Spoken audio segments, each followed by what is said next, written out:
You think about calling the police when you're afraid, right? But what happens when the police are the ones who are afraid? We're diving deep into the dark world of law enforcement, exploring 3 real police encounters so terrifying, they'll stay with you long after the video ends. Make sure you're subscribed to Sinister Stories for more stories that will send shivers down your spine. Hit that like button, turn down the lights, and let's begin. The clock on the dash glowed 3 a.m., the witching hour, as I cruised through the desolate streets of my sector, the silence only broken by the occasional patter of rain. Rain lashed against the windshield, blurring the streetlights into hazy orbs of yellow, creating an almost dreamlike atmosphere. It was a night for staying inside, tucked away from the oppressive darkness that pressed against the windows of every house, a darkness that seemed to have a life of its own. But I was on patrol, the lone guardian of a town that felt more like a ghost town tonight. Turning onto Oakhaven Drive, a street notorious for its abandoned houses and overgrown lawns, places where shadows seemed to linger a bit too long, I noticed a lone figure standing beneath a flickering streetlight. It was a woman, her back to me, dressed in a long white gown that billowed slightly in the wind. "Evening, ma'am," I called out my window, my voice swallowed by the rain. "Is everything all right?" The figure didn't respond, didn't even acknowledge my presence, as if I were invisible. I pulled my patrol car closer, the beam of my spotlight illuminating the woman in an eerie white glow, casting long shadows that danced in the rain. As I stepped out of the car, the hair on the back of my neck stood on end, a primal fear gripping my heart, a fear that whispered of things unknown. "Ma'am, can you hear me?" I asked again, my hand instinctively resting on the holster at my hip. The woman remained silent, her back still turned. Taking a cautious step closer, I noticed something peculiar about her gown. It was pristine, untouched by the rain that soaked the street around her, as if she were shielded by an invisible barrier. "I'm going to need you to turn around, ma'am," I said, my voice tight with apprehension, each word feeling like a struggle. The figure began to slowly turn, and for a moment I felt a surge of relief, thinking perhaps she was just lost. But as she fully faced me, the blood ran cold in my veins. Her face, pale and gaunt, was devoid of features, a smooth canvas where eyes, nose, and mouth should have been. I stumbled back, my hand trembling as I fumbled for my radio. "Dispatch, we have a situation on Oakhaven Drive," I stammered, my voice barely a whisper. "Send backup immediately." As I spoke, the figure in white began to glide towards me, her feet not touching the ground, moving with an unnatural grace. "Stay back!" I yelled, my voice cracking with terror, echoing in the empty street. But the figure continued to glide forward, her empty eyes burning into mine as if seeing into my very soul. Suddenly, as quickly as it had appeared, the figure vanished, dissolving into the rain like a phantom. Backup arrived minutes later, their faces etched with concern as they found me standing alone in the middle of the street, my hand still gripping my gun. They searched the area, their flashlights cutting through the darkness, but found nothing, not a single trace of the mysterious woman. The dispatcher's voice crackled through the radio, a sound that always seemed to signal trouble. "Unit 12, respond to a report of a disturbance at Cranbrook Mental Hospital." The words hung in the air, heavy with foreboding. Witnesses report strange noises coming from the abandoned building. Cranbrook. The name alone was enough to make anyone uneasy. Just the name sent a shiver down my spine, a reaction I couldn't quite shake off. It had been a beacon of misery for decades, a place where tortured souls went to wither away, forgotten by the world. The very air around it seemed to hum with sorrow. Now it stood as a decaying monument to suffering, its windows like vacant eyes staring out at the town, a silent witness to years of pain. My partner Mark let out a low whistle, a sound that seemed to echo in the still night. "Cranbrook? You think those kids messing around again?" His attempt at nonchalance was betrayed by the tension in his voice. He was trying to sound casual, but I could hear the tremor in his voice, a subtle hint of the fear we both felt. We both knew Cranbrook had a reputation, one that went beyond the usual ghost stories. It was a place of real, tangible horror. People claimed to hear screams echoing from the building at night, shadows moving in the broken windows, as if the past was still alive within those walls. Most dismissed it as the ramblings of teenagers trying to scare each other, but there was always a kernel of truth in such tales. But tonight, the tension in the air felt different, heavier, almost suffocating. As we pulled up to the rusted gates, the wind howled through the trees like a chorus of tormented souls, adding to the eerie atmosphere. The building loomed before us, a gothic nightmare of crumbling stone and shattered glass, a relic of a dark past. The moon, obscured by storm clouds, cast an eerie glow on the overgrown grounds, making the shadows dance and writhe like restless spirits. We stepped out of the car, the slam of the doors echoing in the stillness, a sound that seemed to be swallowed by the darkness. The air was thick with the smell of decay and damp earth, a pungent aroma that spoke of long-forgotten things, of memories best left buried. Mark pulled out his flashlight, its beam cutting through the darkness like a knife, revealing the decaying interior. "Let's do this quick," he muttered, his voice tight with apprehension, a sentiment I silently echoed. We approached cautiously, our footsteps crunching on the gravel driveway, each step a reminder of the unknown dangers that lay ahead.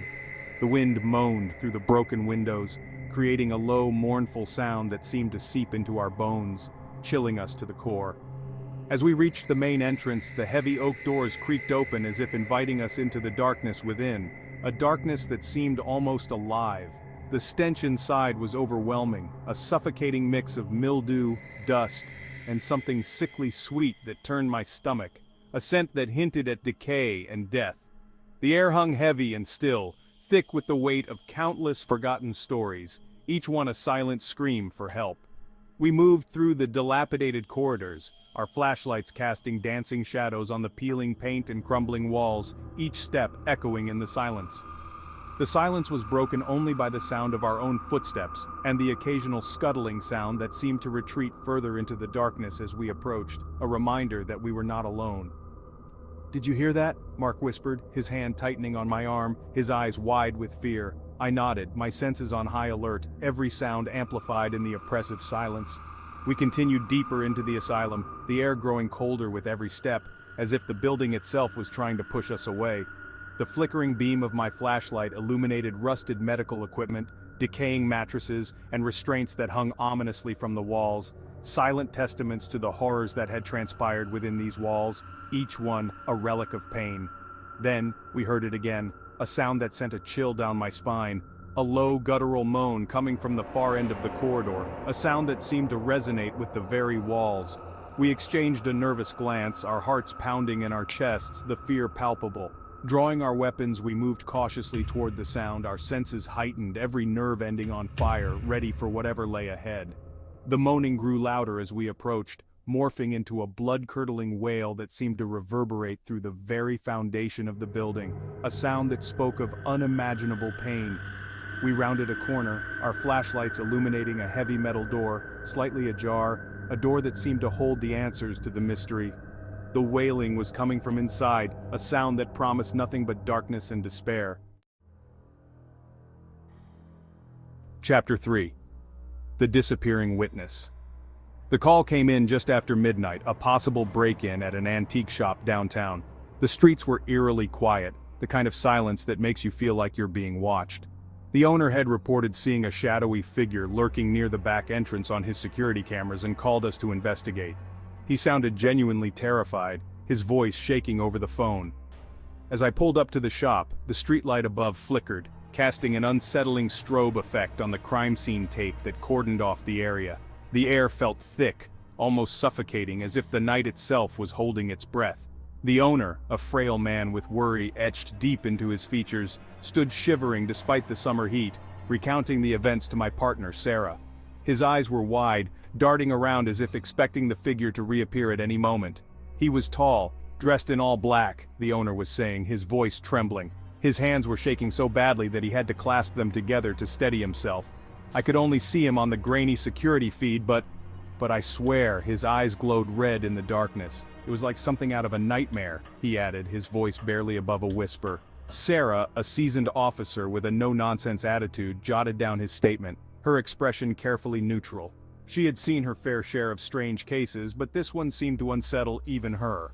I could tell she thought the man was letting his nerves get the better of him, mistaking a trick of the light for something more sinister.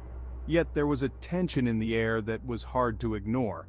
But something about the way he clutched his arms around himself, his eyes darting nervously into the shadows, made me uneasy.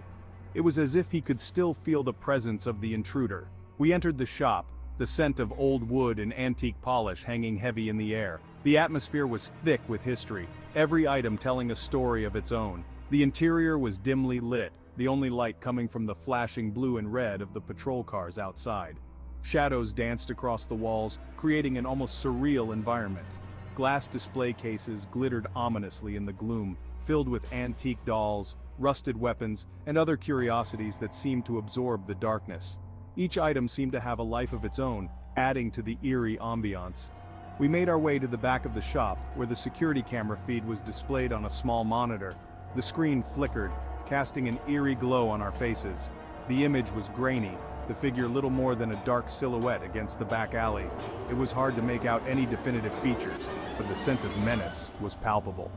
There, the owner pointed a shaky finger at the screen. Right there. You see his eyes? His voice was filled with a mix of fear and desperation. I squinted at the flickering image, trying to make out any details. The figure seemed to shift and move, almost as if it was aware of being watched. The figure was indeed tall and slender, but the details of its face were obscured by the poor lighting. It was like staring into a void, an abyss that stared back. As I leaned closer, however, I could have sworn I saw a pair of pinpricks of red light glinting from the darkness. It was a fleeting moment, but it sent a chill down my spine. A chill ran down my spine, and I found myself unconsciously reaching for the crucifix I wore beneath my uniform. It was a small comfort in the face of the unknown. Sarah, ever the pragmatist, rewound the footage and played it back several times, slowing it down, analyzing every frame. Her eyes were focused, determined to find a logical explanation. "It's just a reflection from the streetlight," she finally concluded, her voice betraying a hint of relief. She wanted to believe it was something mundane, something explainable. "See? The angle of the light changes here, and the red disappears." She pointed to the screen, her finger tracing the path of the light. I wanted to believe her. It made sense logically, but logic didn't always account for the strange and unexplainable. And yet, the image of those glowing eyes, brief as it was, lingered in my mind, refusing to be dismissed. It was a haunting memory that I couldn't shake. We continued our investigation, dusting for fingerprints, searching for any sign of forced entry. The night was far from over, and the mystery of the disappearing witness had only just begun. These chilling encounters remind us that even those sworn to protect us can be faced with the unexplainable. What do you think happened in these stories?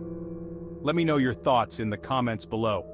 If you enjoyed this journey into the unknown, don't forget to hit that like button and subscribe to Liam Dreyer for more real horror stories. Stay safe out there, and remember, sometimes the most terrifying monsters are the ones we can't explain.